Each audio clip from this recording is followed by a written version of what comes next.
Hey everybody, I hope that you're doing well. So this is our third section. Oh, there's a typo there. I should say C. Our third installment of section 4.1, solving equations. So we're almost done. So just to review, section A was on graphing to solve. And remember, it's pretty easy to solve by graphing because you just have to get the two lines and graph them, and the point they cross at is our solution, whatever that is. So that's a really easy way to find solutions. And then last time we learned two algebraic ways to do it: substitution and elimination. What we're going to do today is expand our abilities for substitution and elimination. Let me show you what I mean. So if we look at this one, and I tell you to use substitution, you notice that it's going to work out all right. You see we have x equals. X equals makes things extremely nice. Because if I have x equals, what I can do is substitute in for x whatever x is equal to. So 3 blank, whoops, I need a bigger blank than that. 3 blank minus 5y equals negative 7. And I can say, oh, well, x is equal to 2y minus 3, so let's replace x with 2y minus 3. And remember, that's how we did substitution. And so we could really easily, or really quickly, or maybe not so quickly, but we could solve for y by distributing, combining like terms. 5y, or what is that, 6y minus 5y will just be y. And oh my goodness, I'm having a hard time writing the correct number. There we go.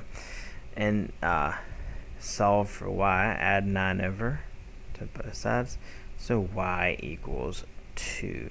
And then we would use our finishing move, so we'd finish him, and we would take that y and plug it into one of the originals. So I'm going kind of quickly because this is what we did last class. So I grabbed one of the originals, left a blank for y because I know the value of y now. And since y equals 2, I could plop that 2 right down in there. And 2 times 2 is 4, and 4 minus 3 is 1. So I get my value of x, I get my value of y. I can write my answer as an xy pair, 1, 2. So that's what we did last class, okay? And everything was awesome and magical and worked out for really everything was set up for us. So the question is, why does this work? Or not why does it work, but why is this set up so beautifully? What do we have that helps this substitution along? And the answer is, you notice I have an x equals. Okay. I had a student in my in-person class ask, well, what do we do if it's not x equals? Well, I told him to hang on because that's what today's lesson is. So notice this time I do not have x equals. I do not have y equals. So if I would like to use substitution to solve this, how am I going to do it? Well, the answer is actually quite simple. We know how to solve for x or for y. Solving for y especially has been something that we have done over and over and over again. So why not grab one of these equations, solve it for y, and then I can substitute in for y. So let's just grab, it doesn't matter. It actually, you could do the top or the bottom and you'd get the same answer. Let's just grab the top for simplicity and let's solve it for y. So what I like to think of this as is like painting, okay? Sometimes you buy paint that has primer mixed in with it, or it's paint and primer all in one. That's a modern thing that people love. But before they had that, you would have to buy primer and prime the walls before you could paint them, so the paint would stick and cover up whatever was behind there. So this is kind of the same thing. All the problems we did yesterday were paint and primer mixed in together. It was already primed. The problem was ready to do. This time, our problem is not primed. we're going to have to prime it before we can solve it. So what I'm doing here is my priming work, or my primer. I'm getting it ready to be able to do a substitution. So this is actually not the substitution, this is just getting it ready to do the substitution. So if I take 2x plus 2y equals 2, and I get it solved for y, I guess I forgot to finish writing what I was writing there. So I'm going to subtract the 2x over. So then 2y equals 2 minus 2x.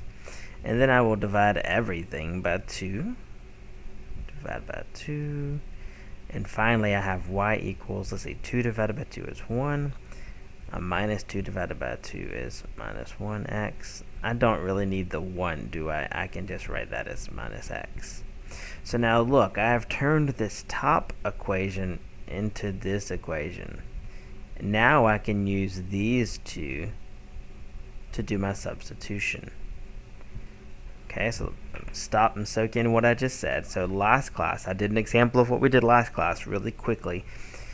I already gave them to you primed, x equal or y equal, and you were ready to do the substitution. This class, they are not going to be primed, but you can make them primed. You can prime them yourself. I solved this for y, so I got y equals 1 minus x. Now I can do my substitution. So I'm going to grab the second equation, because I solved the first one. I'm going to plug this into the second equation for y, because I have y equals.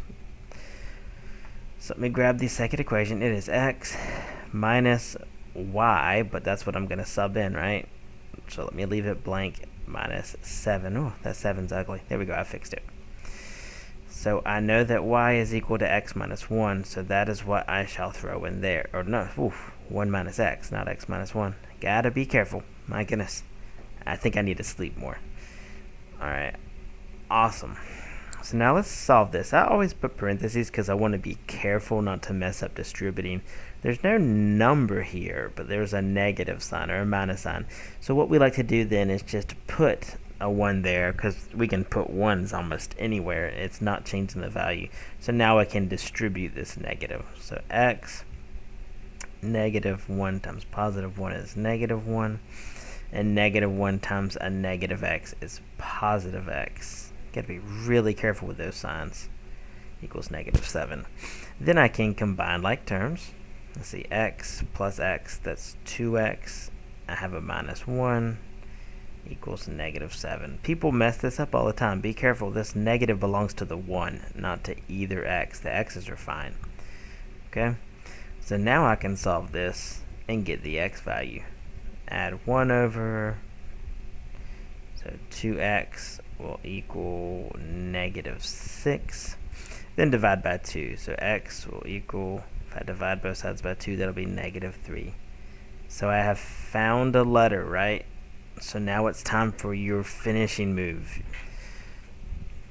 So I'm going to do my finishing move. I'm going to take my x equals to negative 3, and I'm going to pick any of the original equations. I can actually use this equation that I created, any of these 3, and plug my x into it. I'm actually going to grab this one because there's not much work involved. So let's see. The x value is negative 3. Let me throw that in there. And then be very careful with this. Notice it's minus a negative. So those two are going to make a positive. So this is just 1 plus 3, which is 4. If you're worried about handling negatives and things, you can type 1 minus negative 3 into your calculator, and it will tell you positive 4. So now I have the solution. Alright.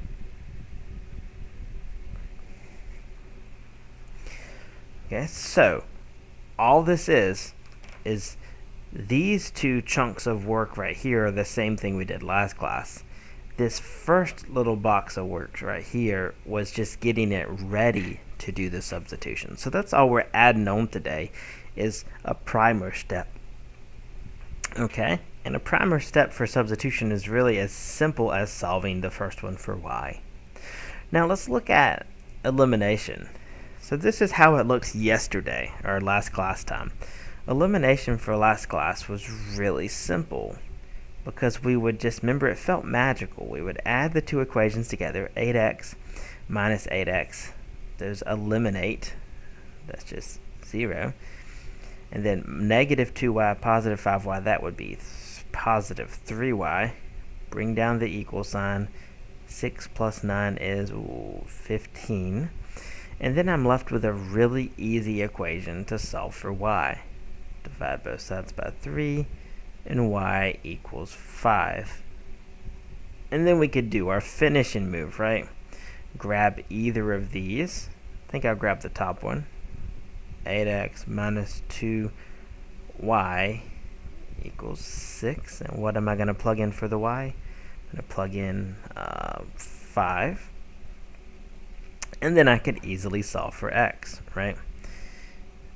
8x, let's see, 2 and 5, that'll be 10.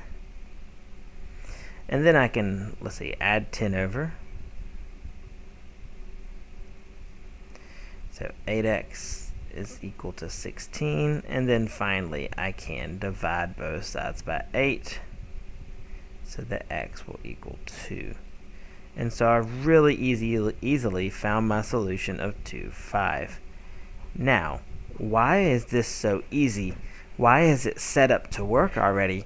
I want you to look right here. Let me get rid of this cross mark that I put in there so you could see this. And let me get a highlighter here. Do you notice that 8x and negative 8x are perfect opposites? Okay. They are both the same number, 8, but opposite signs. One is positive, one is negative with their x terms. If you look back at all the examples of elimination that we did last lesson, there was always this, either with the x's or it could have been the y's, depending on which one eliminated. Okay? That was because I was giving them to you already set up. Alright? That is the part that's primed for us. If we do not have this, we have to make that. So let me look at the next example with you. Notice that the magic is kind of gone now. If I were to just try to, don't copy this really quickly. Like I said, do not copy this. If I were to just add these together, 2x plus 4x is 6x.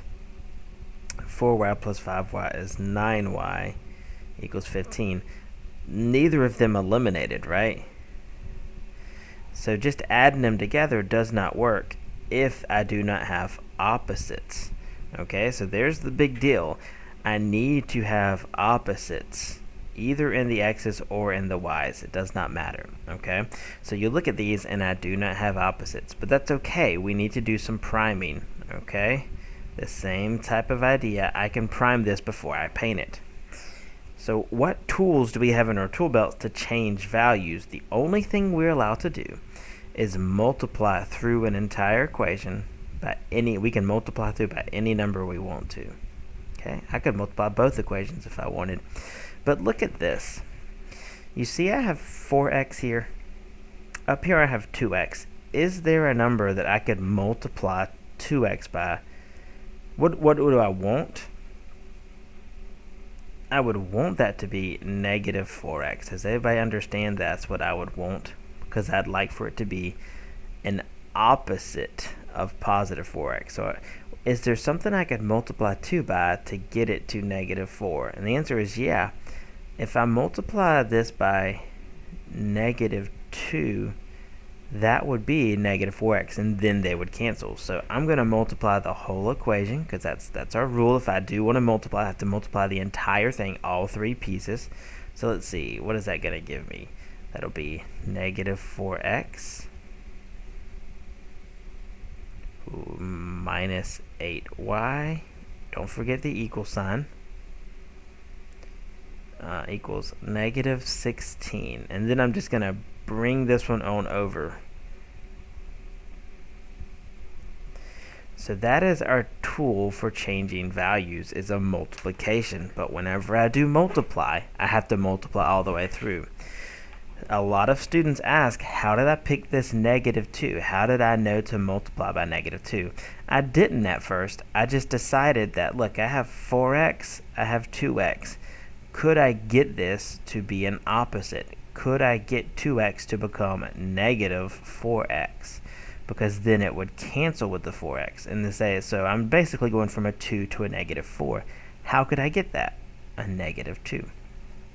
So I multiplied, and now look at what we have. Will they eliminate? Do I have it primed finally? If I add these together, negative 4x, positive 4x, yes. Negative 8y, positive 5y. Be careful with signs. It'll be negative 3y. So now we're just doing, this is the only part that's new. The rest of this is exactly what we did last class. Let's see, negative 16 plus that's negative 9. Divide both sides by negative 3.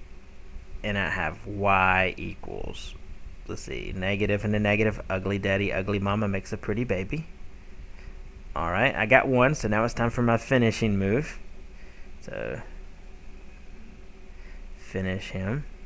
Let's see, and I can actually use any of these equations. I'm going to use one of these originals. I'm going to use the first one, 2x plus 4y equals 8. It doesn't really matter. Huh. Come on, catch up, computer. 2x plus 4. Now I know the value of y is 3, so 4 blank equals 8. And let's plug that value of 3 in there. So 2x plus, let's see, 4 times 3 is 12 equals 8. And then I can solve. Subtract 12 over. So 2x will equal negative 4. And then finally divide it all by 2. So x equals negative 2. So there, I have my solution. It's the point negative 2, 3. So notice this is exactly what we did last class. The only difference is in the fact that I have to get it ready to work.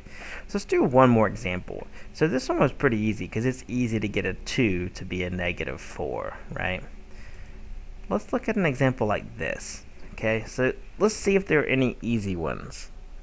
So for instance, if I wanted to cancel the x's, is there something that I could multiply a 3 by to make it a negative 5x?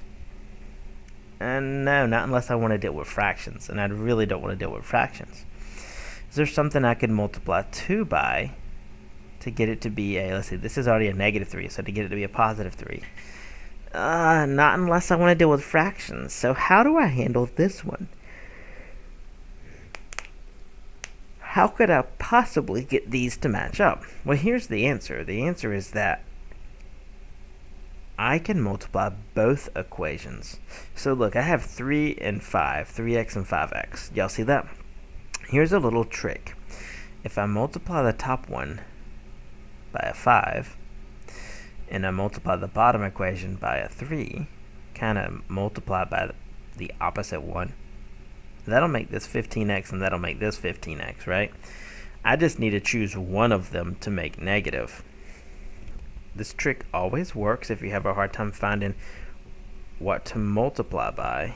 So I'm going to do the top one by 5, and I'll do the bottom one by, let's see, negative 3. Does anybody understand why I'm doing a negative? Because if I just did positive 3, this would be 15x and this would be 15x. Then they wouldn't cancel. That would be 30x, right?